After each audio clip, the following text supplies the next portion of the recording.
All right, let's dive right in. Today, we are unpacking the incredible symbolism behind one of Hinduism's most powerful deities, the goddess Durga.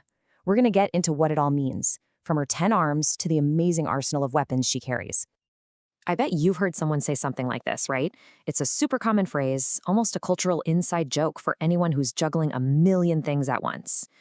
Durga has become this go-to symbol for an incredible, almost superhuman ability to multitask. But that saying just scratches the surface. It's the tip of the iceberg. Why 10 arms specifically? And what's the deal with each of those 10 weapons she's holding? Let's go beyond the catchphrase and really dig into the rich story that gives Durga all her power. To really get why Durga looks the way she does, we gotta go back to the beginning. Her origin story kicks off with a massive, universe-threatening crisis.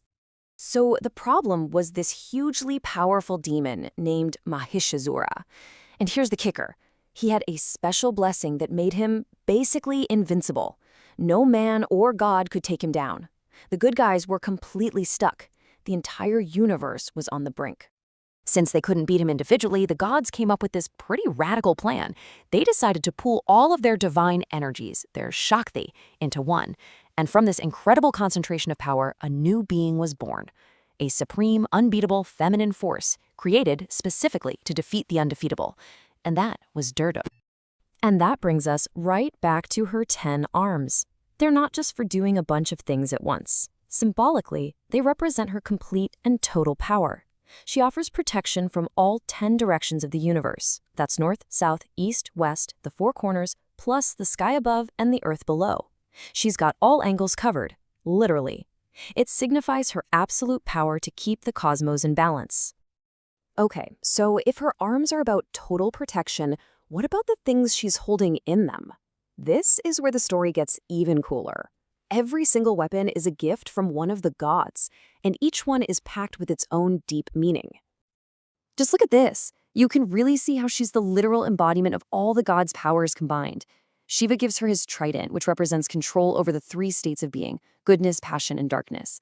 Vishnu gives his chakra, a symbol that the universe itself revolves around her. From Brahma, she gets the lotus, which stands for spiritual awakening. It's not just an arsenal of weapons, it's an arsenal of virtues and powers, all brought together to restore order. And believe it or not, we're still not done. Durga's symbolism goes way deeper than just her arms and her arsenal. There are other parts of her image that are just as full of meaning. Take her 3 eyes, for instance. It's not just about seeing. Each eye represents a fundamental force of existence. Her left eye, like the moon, symbolizes desire. Her right eye, the sun, is for action. And that third eye on her forehead? That's knowledge, like fire. So altogether, they show her complete mastery over what we want, what we do, and what we know. And we can't forget her ride. Her divine vehicle, or vahana, is a lion, which was a gift from the Himalayas. And it is the perfect symbol for her, isn't it? It just screams courage, raw strength, and the kind of fierce determination you need to take on pure evil. The coolest part might be that the whole secret is baked right into her name. If you break down the name Durga, each syllable stands for a different kind of protection. Da for protection from demons, U from obstacles, R from disease, and so on. Her very name is a promise that she's the ultimate shield against every kind of trouble. So you have this incredibly powerful symbol of protection and strength, and a symbol that potent, well, it's not going to stay in one place for long. Her influence spread far and wide, changing and adapting as it crossed centuries and cultures. Fast forward to a more modern time during India's struggle for independence. Durga took on a whole new meaning. She became this powerful symbol for nationalism.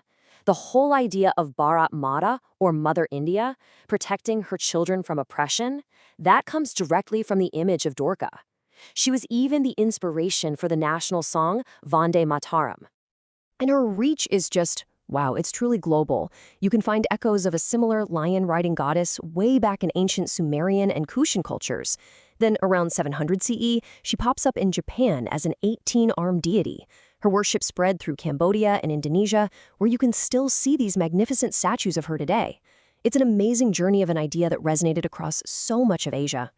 Now, whenever you have a deity this powerful, with multiple limbs and incredible powers, you're bound to get some interesting modern theories. You've probably heard the ancient aliens idea, right? So it's important to be clear about where these ideas come from. The traditional scriptures, the original source material, explain Durga's form as being purely symbolic, a visual way to understand spiritual truths and cosmic forces. The ancient alien concept, on the other hand, is a much more recent idea, one that has its roots in modern science fiction, not in Hindu philosophy. So let's wrap up with this thought. At its very core, the story of Durga is about unity. It's about how the gods on their own were powerless, but by combining their individual strengths, they created something powerful enough to restore balance to the universe. It really makes you wonder, doesn't it? What are the modern demons we're all facing today? And what could we defeat if we found a way to combine our own unique strengths?